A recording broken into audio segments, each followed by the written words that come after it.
Hey everyone, my name is Carlos Castaneda. I go by Carly on this page, so call me that if you like. And today I wanted to do a long overdue tutorial on the song Don't Look Down by Lindsey Buckingham. So a couple of years ago, like 2021, when I was about 19 years old, I did a cover of a song called Don't Look Down by Lindsey Buckingham. And it features a quiet, not long, but a sort of like 1 minute sort of classical guitar sounding intro that sort of introduces the whole scope of the song.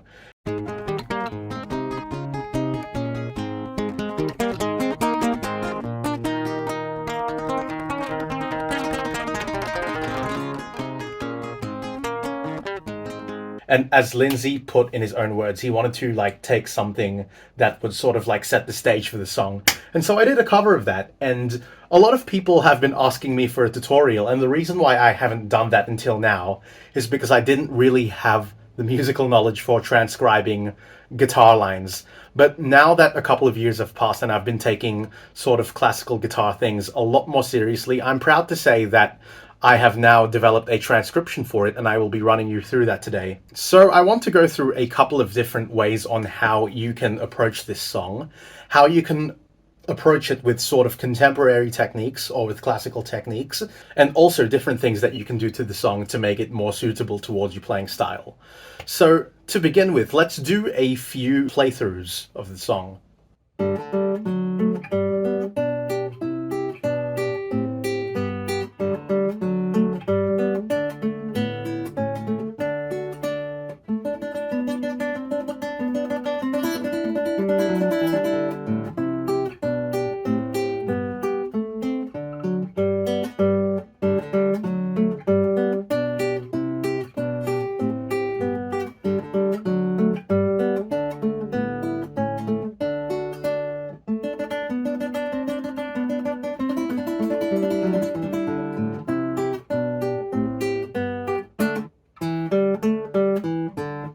So after like a few long, exhausting takes of getting that down, that's how I would play it with classical technique, with putting your hand like near the sound hole and using the tremolo techniques to get those last few things out of the way.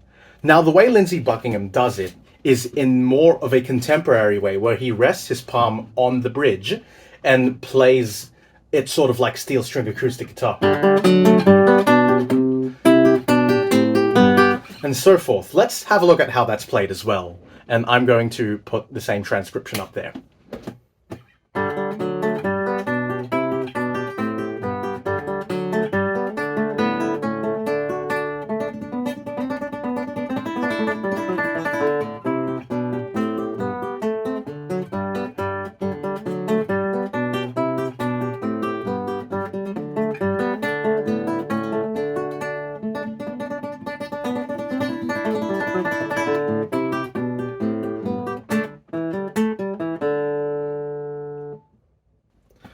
So I have had to turn the fan on a few times between takes just to cool down everything in this room a bit, because I am living in humid Australian weather, and as you can see, I've just had a shower because I've been sweating like a pig this past day.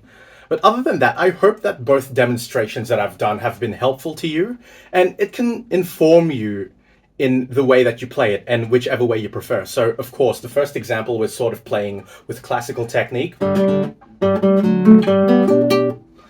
It's not the best example. And the second one is with finger picking in a sort of modern steel string guitar style.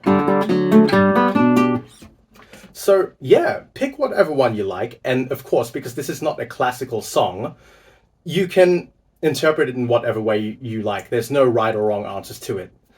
Now, the reason why I play it in sort of classical like technique is because I did find out after like trying to post on Reddit and a couple of other sites, like, where is this piece from? There's no way Lindsey wrote this under his own accord. And it turns out that he did say in a Nile Rodgers interview that it was based off of Gluck's composition style. Apparently he heard something from a music box and decided to interpret it from memory. So that's very clever of what he could do. And Lindsey was really an inspiration to get me into the sort of finger-picking guitar, which led to me going down the classical rabbit hole. So that is really clever, and I thought that it'd be a nice way to challenge myself in how I could interpret it. So, like, an example is in bar 5, there's this line that Lindsey plays.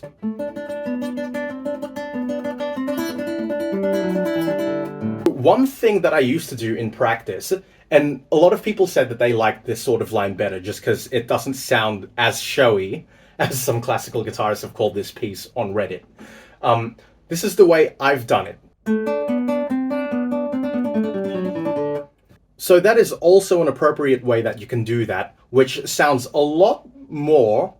Basic sounds a bit harsh of a term, but yes, basic, but also a bit more tasteful, and not a lot of notes being, like, put and smashed into triplets. So yeah, that's another way of doing it, and also practicing it before you decide to go into, like, inappropriately virtuosic, as one of my professors, Monica Buckland, has said before about other pieces, but not this one. But yeah, it's just good for putting into practice.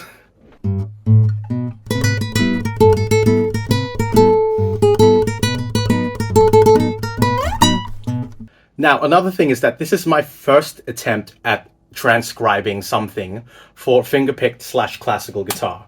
So the way I've sort of done it is that I have separated, like, the stem systems to ones pointing up and ones pointing down. Now, as you can see, the ones pointing down are the things that you will play with the thumb. And the reason I've sort of separated things like that is because the note values in a lot of the places really do matter. So if I'm to play bar 1, a lot of the notes after that first quaver in the first beat last for the entire note, but the first one gets muted almost instantly after, like, half a note. So it's very important that you sort of think about how long the notes that you're playing with your thumb are lasting. You can become a bit more lenient about it, again, with bars 5 to 6, and also, especially with bar 9, where there's not really much happening diversely with separating your fingers. So if I play that, then it's okay to do it with whatever finger style that you like. So that is just a thing to keep in mind. And I've also provided tabs there just to give good chord shapes, so to say, on how you can sort of approach these sorts of things. And you can have a look at the video again to see where I'm putting my fingers. So I am sorry if anything's gotten lost in translation, but I do hope that this video can give you something that you can take away in learning this song. This may very well be one of few tutorials on YouTube about this particular song, but I'm happy to give this sort of information away because a lot of people have been commenting on the other video, as I said, for a tutorial on this. And yeah, this is as best as I can deliver right now. I'm a beginner on guitar, for goodness sake. So yeah, let's see how we go with that. Thank you, everyone.